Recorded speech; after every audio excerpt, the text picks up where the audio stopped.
Morning. I want to welcome you all. Because we don't have morning meeting on Veterans Day tomorrow, we're going to honor the veterans today. We have a wonderful speaker here. He comes through if you remember Jimmy Putko, who was my advisee the last couple of years, is now at Cornell and in the ROTC program. Well, the Putko family put me in touch with our speaker today, so I'm very delighted to introduce him, is Lieutenant Thomas Bennett. Lieutenant Bennett went to Amherst College, played football there. He was a linebacker, he was a fullback. He studied biology and psychology. Then he went on to Tufts Medical School and did an internship in surgery. He's got extensive teaching experience in and around the Boston area at high schools and colleges.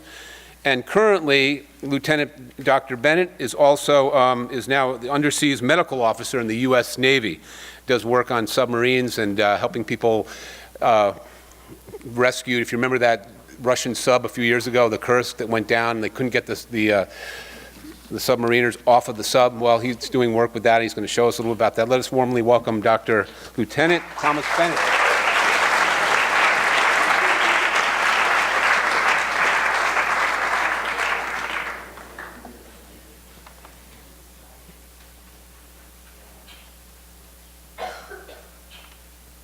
Good morning.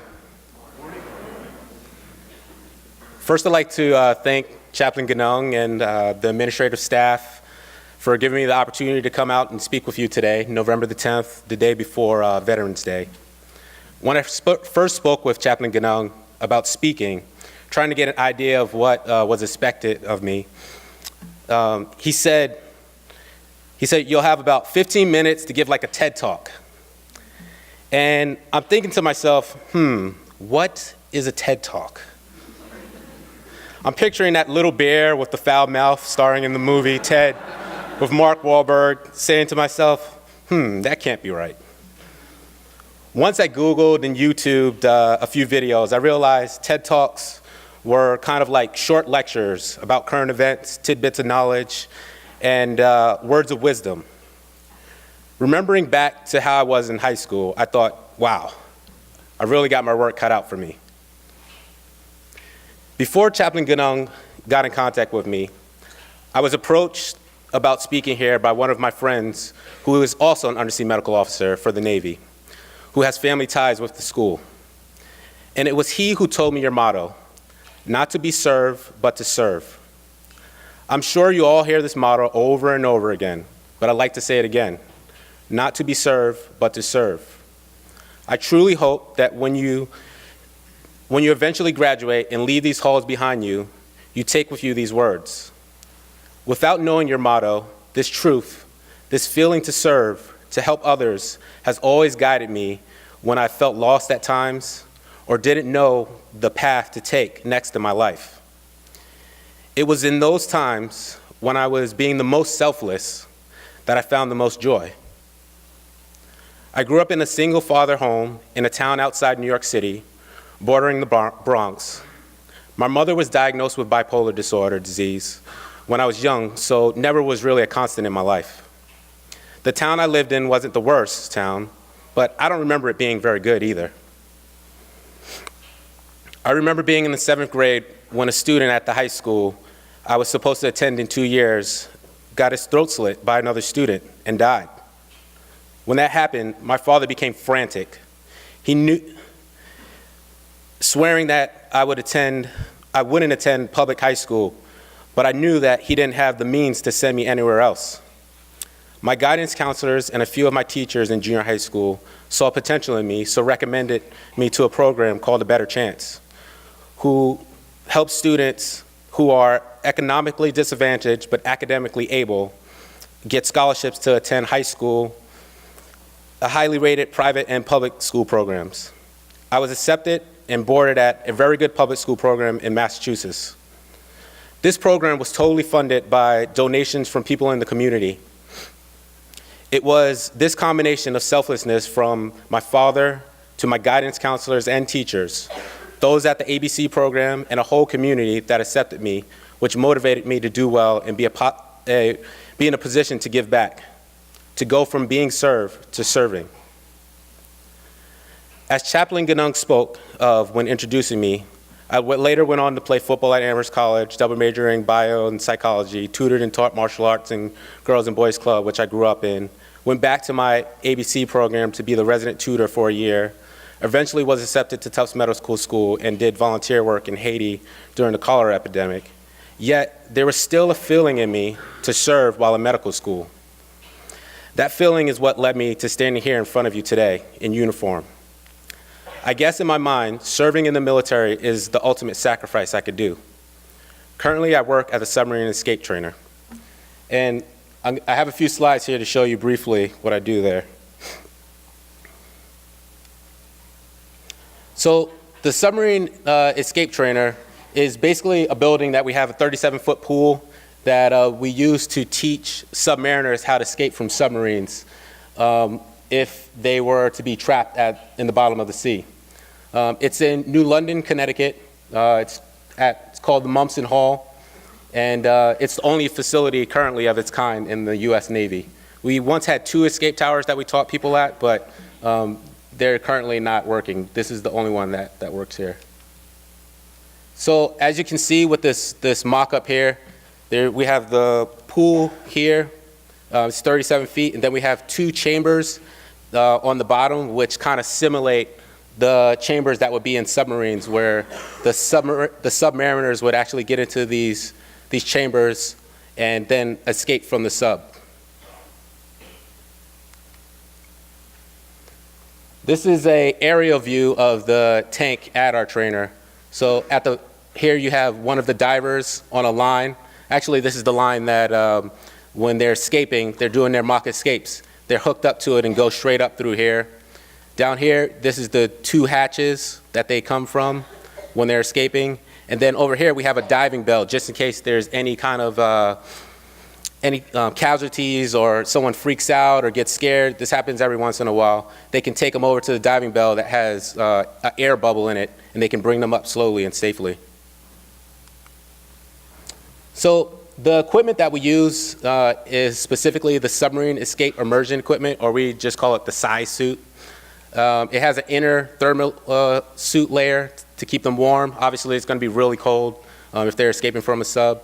And then a single seat life raft as well. So when they make their escape and they get up to the top of the water safely, they can inflate this single life raft and stay there until help comes.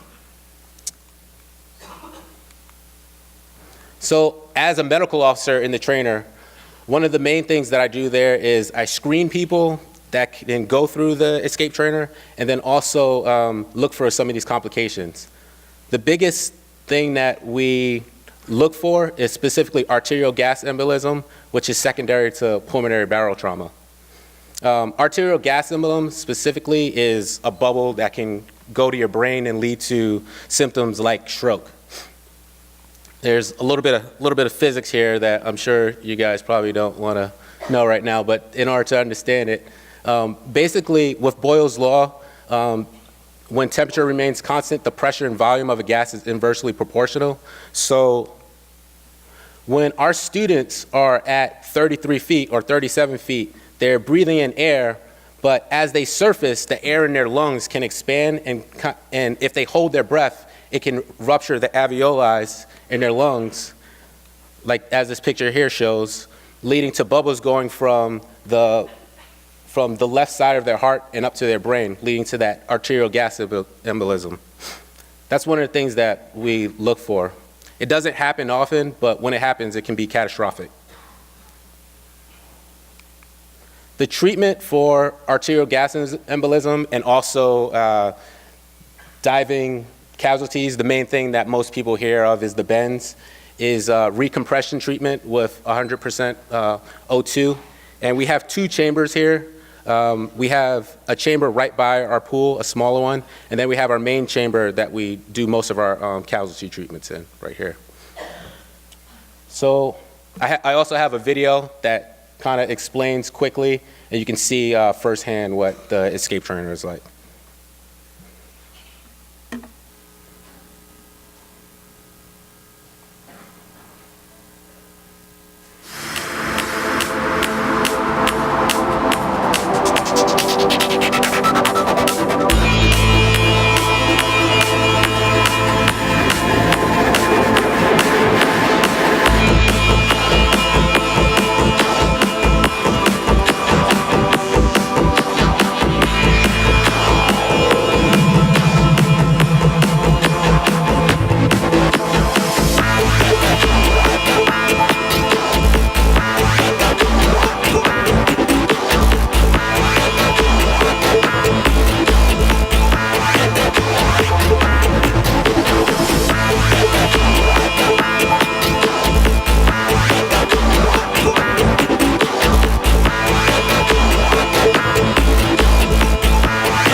During my time in the military, even though we were actively at war in Iraq and Afghanistan, I've not personally deployed, but I've seen and heard the stories of those who have. Some have clearly been affected physically, now living with an amputated limb. Some have been affected in ways that are not so clear, such as constantly remembering the casualties they have seen, and others had made the ultimate sacrifice, not returning at all. Everyone who joins the military takes an oath to support and defend the Constitution of the United States against all enemies, foreign and domestic. Within that oath, we are swearing to uphold a way of life which our forefathers found universally just for all citizens of the United States, even if this means the sacrifice of our own lives.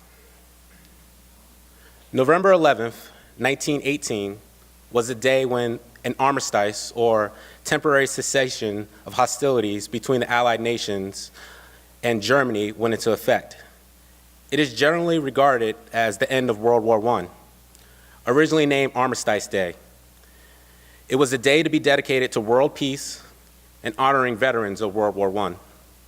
It was later changed to Veterans Day to honor American veterans of all wars. Tomorrow, I hope you take the time to remember those military members, past and present, who have served for you, and to honor them by serving in your own special way. Thank you.